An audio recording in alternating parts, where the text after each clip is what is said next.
এখন আমার যেটা মূল টপিক, মূল কথা যেটা বলতেছিলাম, আমার নবী রাহমাতুল লিল আলামিনকে আমার আল্লাহ রাব্বুল আলামিন প্রতিটা দেওয়ালে দেওয়ালে জান্নাতের প্রতিটা ওয়ালে ওয়ালে আমার নবী রাহমাতুল লিল আলামিনের নাম আল্লাহ রাব্বুল আলামিনের শানে লিখে দিয়েছে। বলেন সুবহানাল্লাহ।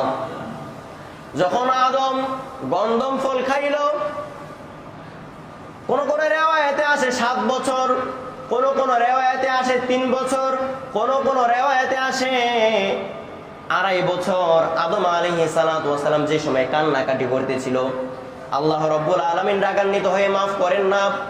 একদিন আদম আলাইহিস সালাতু ওয়াস সালাম আমার আল্লাহ রাব্বুল আলামিনের কাছে বলতে লাগলো, হে আল্লাহ, হে মালিক, নবী পাক সাল্লাল্লাহু আলাইহি ওয়াসাল্লামের কারণে আমাকে মাফ করে দেন। বলেন সুবহানাল্লাহ।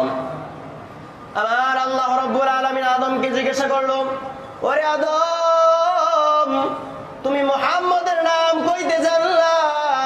আদম আলাইহিস সালাতু ওয়াস সালাম উত্তর দিতে লাগলো, আমাকে যে সময় আপনি জান্নাতের মধ্যে প্রেরণ করেন আপনার রহমত দিয়ে, ওই সময় প্রতিটা দেওয়ালে দেওয়ালে, প্রতিটা রুমে রুমে, প্রতিটা কক্ষে কক্ষে একজনের নাম আপনার নামের সাথে লিখেছিলাম, তার নামই হচ্ছে রাহমাতুল লিল আলামিন। সুবহানাল্লাহ। আমি মনে করিলাম রাহমাতুল লিল আলামিনের নাম যেহেতু আপনার সাথে লাগানো, এটা আপনার বন্ধু ছাড়া আর কিছু হতে পারে না। করেন সুবহানাল্লাহ।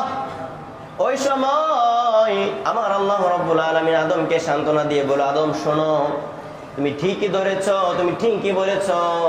আমার নবী সাইয়্যিদুস সাকালাইন রাহমাতুল লিল আলামিনকে যদি সৃষ্টি না করতাম, সৃষ্টির উদ্দেশ্য যদি না থাকতো, তুমি আদমের অস্তিত্বই থাকতো না। বলেন সুবহানাল্লাহ।